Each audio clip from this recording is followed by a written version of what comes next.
menggores masa, dan menyimpan makna tersirat. Saatnya kita kembali menengok warisan kekayaan Nusantara dari para leluhur.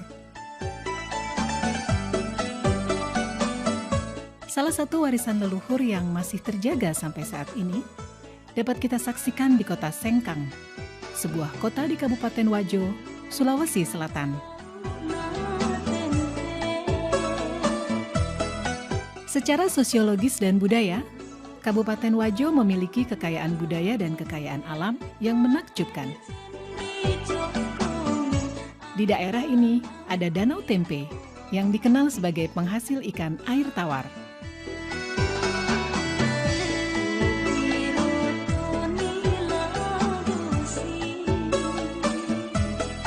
Danau Tempe terbentang laksana cermin raksasa di sisi barat kota Sengkang. Danau ini memiliki pesona alam yang elok dan unik. Perkampungan nelayan tradisional bernuansa Bugis berjajar sepanjang tepian danau. Berjarak 2 km arah timur kota Sengkang, dekat Danau Lampulung, terdapat kampung adat Attakae. Di sana terdapat bangunan duplikat rumah adat Wajo. Salah satu di antaranya, yang terbesar, adalah Seo Raja atau Istana Raja Latenri Bali.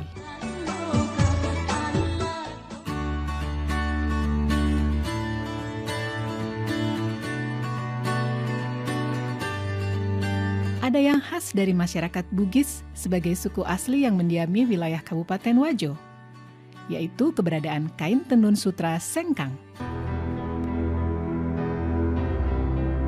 Menurut cerita turun-temurun dan beberapa literatur, kain tenun sutra Sengkang telah ada sejak ratusan tahun silam.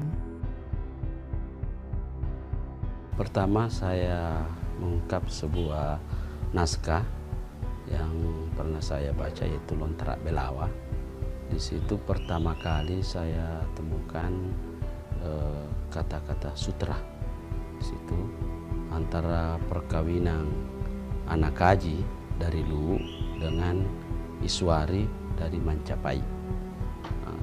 Di situ juga saya temukan kata-kata di dalam lontrak, kata-kata Sengkang. Lalu ini putri dari Mancapai dengan perkawinannya dengan anak kaji dari Luwu, maka diberikan kekuasaan di 4 daerah, yaitu Tempe, Singkang, Tampangan, dan Wage. Disitulah awalnya kita mengenal, sudah mulai kenal nama sutra. Tenun ini sudah ada sejak abad ke-14 di Kabupaten Wajo ini. Namun pada saat itu terbatas pada pembuatan untuk pemakaian sendiri, bukan untuk komoditi dagangan.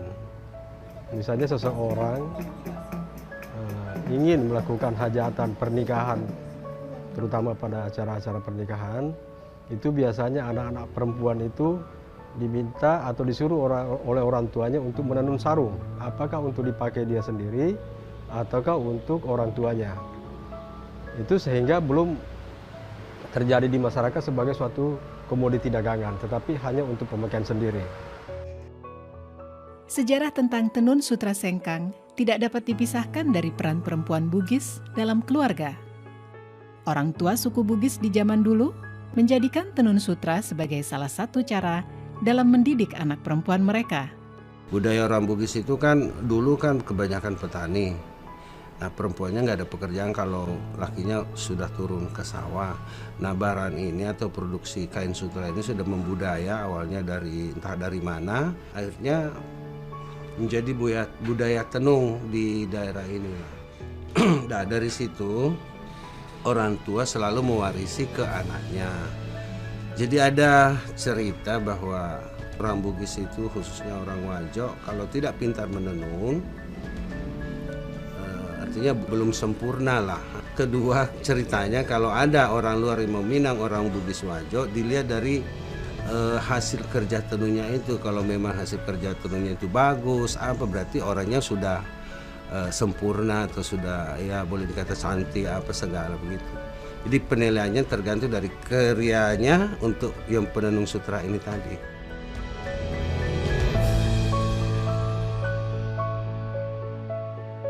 Salah satu cara untuk mendidik anak-anak perempuan zaman dulu agar supaya perempuan-perempuan ini bisa menjaga diri, terhindar daripada hal-hal negatif, sehingga lebih banyak dianjurkan atau disuruh oleh orang tuanya untuk tinggal di rumah untuk menenun. Nah, sehingga akhirnya menjadi suatu tradisi dan budaya pada masyarakat Bugis, khususnya di Kabupaten Wajo ini, setiap anak perempuan harus pandai menenun. Dalam bahasa lokal, yaitu Bugis, sutra disebut dengan sabbe.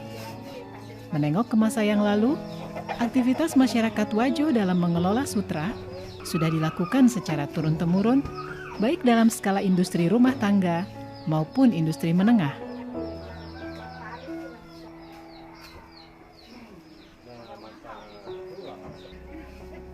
Proses pembuatan kain sutra membutuhkan waktu yang cukup lama dan melibatkan sedikitnya 15 orang dalam satu kali tahapan pembuatan kain.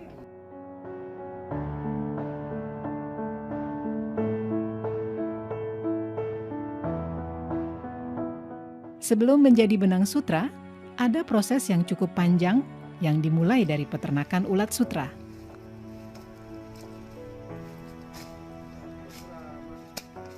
Proses ini mulai dari pemeliharaan ulat sutra, proses menjadi kokon, hingga akhirnya menjadi benang sutra yang siap ditenun menjadi sehelai kain. Kita dapat telur dari Verhutani sesuai dengan pesanan. Contoh ini tempat telurnya dan menetas, misalnya penetasan tanggal 1. Ini menetas baru 3 hari makan, dikasih makan dengan daun murbei. Ada memang khusus daun murbei itu. Baru 3 hari makan, baru ada instar pertama, artinya tidur. Instar pertama itu 2 kali 24 jam. Ulatnya tidur itu tidak makan. Baru setelah instar pertama makan lagi selama 2 hari. Masuk instar 2. Begitu seterusnya sampai instar 4. Ini sudah masuk instar 5. Artinya ini masuk untuk proses pengokonan. Tinggal 3 hari proses pengokonan.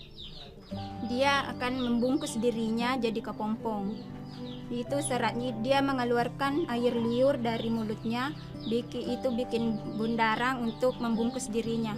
Dan bundaran itulah disebut kokon, dan itulah yang menjadi sutra.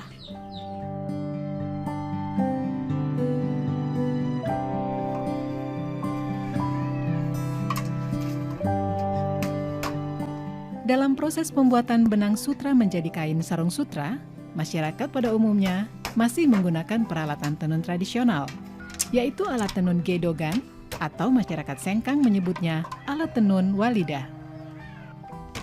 Ini alat tenunan gedogan, satu setnya. Ini pertama alat gunungan benang, baru ini alat penindis untuk menekan benang bawah, baru ini tali untuk alat pembantu untuk benang bawah. Ini sisir, alat untuk mengatur lusi. Ini juga walidah, alat untuk merapatkan benang pakan. Ini teropong, alat untuk memasukkan benang pakan. Dan ini wakangan, alat untuk gulungan kain. Perkembangan teknologi yang datangnya dari tanah Jawa berpengaruh terhadap proses pembuatan tenun sutra di sekitar tahun 1950 dan membuat sebagian proses pembuatan dengan alat tenun gedogan beralih menjadi alat tenun bukan mesin.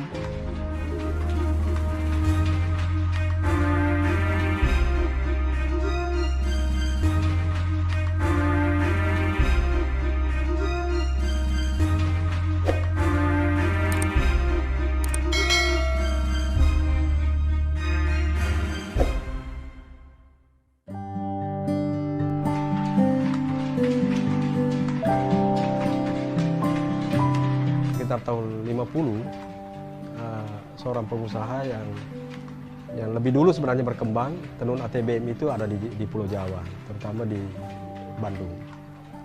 Nah itulah kemudian teknologi itu masuk sekitar tahun 50-an ke Kabupaten Wajo ini, lalu kemudian berkembang sampai hari ini untuk pembuatan kain-kain yang pemanfaatannya lebih luas, misalnya untuk busana, bahkan untuk interior.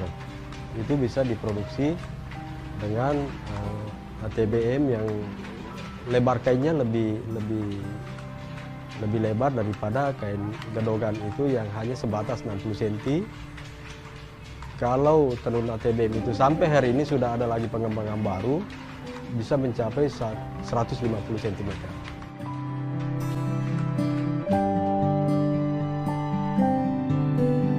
Keberadaan kain tenun sutra sengkang tidak dapat dipisahkan dari kehidupan sehari-hari masyarakat Wajo.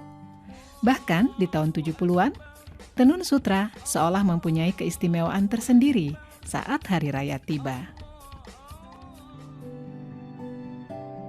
Tidak hanya itu, sutra sengkang mempunyai nilai simbolik yang sangat tinggi dalam menerjemahkan hubungan suami istri dalam kehidupan masyarakat Wajo.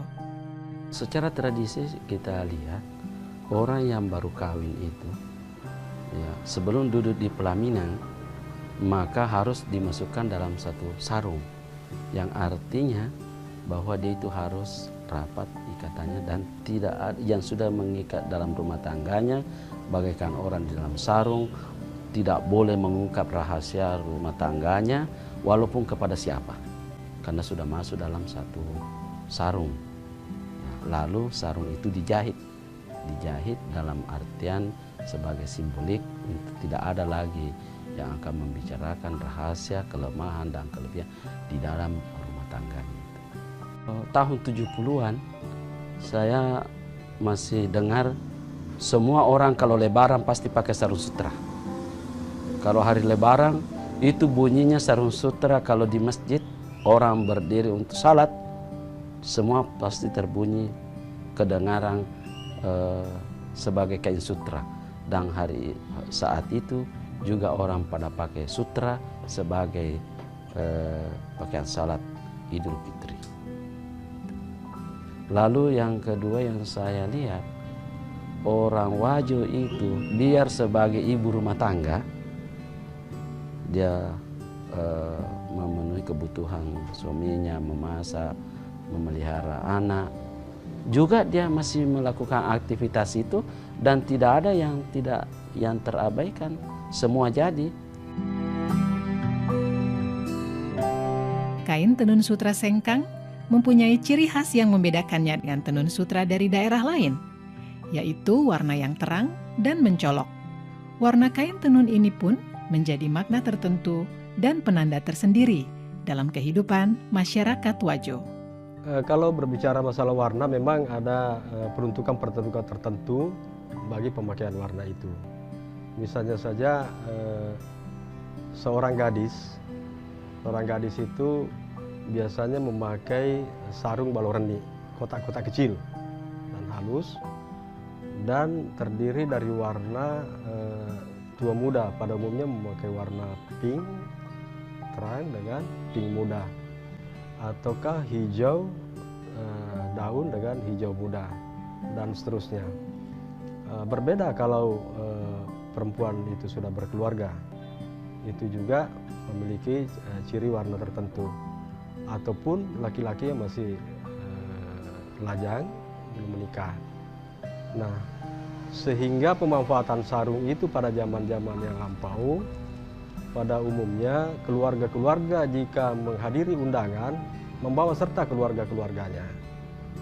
Jika satu keluarga memiliki anak laki-laki, itu dibawa serta dalam suatu acara pesta pernikahan, dan dipakaikanlah sarung yang menandakan bahwa si anak ini masih bujang. Di keluarga lainnya juga mungkin membawa anak gadisnya yang juga memakai sarung yang menandakan bahwa dia masih masih gadis. Ya, sehingga kadang-kadang terjadi perjodohan setelah acara itu, karena pada saat berkumpul orang-orang sudah bisa melihat, oh si keluarga ini ada memiliki anak laki-laki yang masih bujang, keluarga ini masih memiliki anak yang masih gadis. Jadi ada warna khusus untuk kalangan bangsawan, warna hijau keratong, kalau di sini kan hijau datu, itu dikhususkan untuk kalangan bangsawan. Ada warna kuning, ada warna merah, ada warna ungu. Itu ada tempat-tempatnya bahwa kalau warna ini kalangan ini yang bisa, umur sekian yang bisa pakai. Itu dulu, tapi sebagian sekarang masih daerah di Tanah Bugis masih pertahankan itu. Sebagian juga tidak pertahankan lagi. Selain warna, motif khas kain tenun sutra sengkang juga menjadi ciri khas yang telah ada sejak ratusan tahun silam. Meski seiring berjalannya waktu, motif-motif ini mengalami modifikasi. Sebenarnya motif-motif yang tercipta itu tidak terlepas daripada karakter orang Bugis Wajo itu yang berada dalam pemerintahan yang demokratis, walaupun pemerintahan itu kerajaan. Itu yang tercipta di masyarakat karena begitu leluasanya, begitu bebasnya orang mencipta, sehingga tidak ada batasan bagi mereka seniman-seniman perajin tenun ini untuk mendapatkan inspirasi yang lebih luas lagi, yang kemudian diimplementasikan ataukah dibuat dalam bentuk motif pada tenunan itu. Yang mencirikan kekhasan daripada lipas sabbe atau sarung sutra sengkang itu terletak pada tumpalnya. Tumpal itu biasanya berbentuk garis-garis vertikal ataupun berbentuk motif kembang, tetapi pada umumnya dan harus dalam hitungan ganjil. Misalnya kalau dia garis vertikal, hitungannya pasti selalu ganjil, dan di tengah-tengahnya ada garis yang lebih tebal yang disebut datu. Dalam bahasa Bugis, tumpal itu disebut kafala lipa. Jadi kalau sarung Bugis itu mutlak harus ada kafala. Di dalam kafala itu atau tumpal itu ada satu garis tebal yang disebut datu. Itu tidak boleh sama ukurannya dengan garis-garis yang ada di sampingnya. Begitupun sekalipun itu misalnya dalam bentuk kembang tumpalnya itu, misalnya modifikasi motif kotak, katakanlah ini balok tengah, kemudian tumpalnya berbentuk kembang-kembang kecil. Hitungannya selalu ganjil, 1, 2, dan 3. Tetapi dalam penempatan garisnya itu harus ada di tengah-tengahnya itu berbentuk garis besar atau lebih tebal ukurannya, lebih lebar ukurannya dibandingkan garis-garis yang ada di sampingnya. Ya, motif ini namanya balomakalu atau motif melingkar. Posisinya dalam posisi horizontal. Sarung ini diproduksi kurang lebih 50 tahun yang lalu. Jadi motif makalu ini menggambarkan hubungan antara manusia dengan manusia dalam kehidupan sehari-hari. Kalau dalam agama Islam disebut hablum minan nas. Motif ini namanya balotetong atau motif vertikal. Ini menggambarkan hubungan antara manusia dengan Tuhannya. Jadi karena masyarakat Wajo adalah masyarakat yang religius, sehingga dalam penciptaan motifnya pun juga itu tergambarkan bahwa hubungan antara manusia dengan Tuhan itu juga sangat penting. Sehingga terciptalah balotetong ini. Motif ini namanya baloreni atau motif kotak kecil. Biasanya peruntukannya untuk kaum perempuan. Filosofi daripada baloreni itu adalah kotak-kotak kecil, yang berarti perempuan itu memiliki kehalusan, baik dari perasaan, tingkah laku, dan lain sebagainya. Dan penguasaannya pun juga berada pada lingkup kecil. Motif ini namanya malolobang, biasa juga disebut surak laba. Artinya terdiri dari paduan motif-motif yang berbentuk kotak yang lebih besar. Motif ini namanya motif atau balom mapagiling. Teknik menenunnya dipadukan dua teknik sekaligus. Ini teknik tenun ikat dengan teknik subi. Subi ini biasanya dipakai pada teknik pembuatan motif lagosi atau kembang-kembang lainnya. Mirip dengan teknik songket yang digunakan di Sumatera ataupun Kalimantan. Selain motif-motif yang memiliki filosofi yang syarat dengan adat istiadat, ada juga motif lagosi yang beberapa tahun belakangan mempunyai tempat istimewa bagi para pecinta kain tenun sutra sengkang. Motif lagosi diibaratkan sebagai perlambang cinta dan harga diri seorang perempuan Bugis. Motif lagosi itu terjadi sekitar tahun 1930.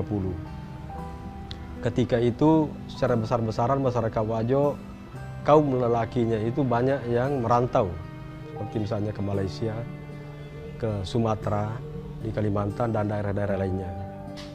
Nah, sehingga perempuan-perempuan yang ditinggal oleh suami untuk menjaga diri, itu melakukan aktivitasnya kebanyakan di rumah dengan menenun. Dari situlah kemudian muncul inspirasi, kerinduan mereka akan kembalinya sang suami, maka ditenunlah motif-motif lagosi itu yang berbentuk setangkai kembang. Itu perlambang cinta yang terus dijaga, sekalipun bertahun-tahun ditinggal oleh suami. Menjaga kesucian, menjaga harga diri seorang perempuan, saya kira di seluruh Indonesia adalah harga mati juga.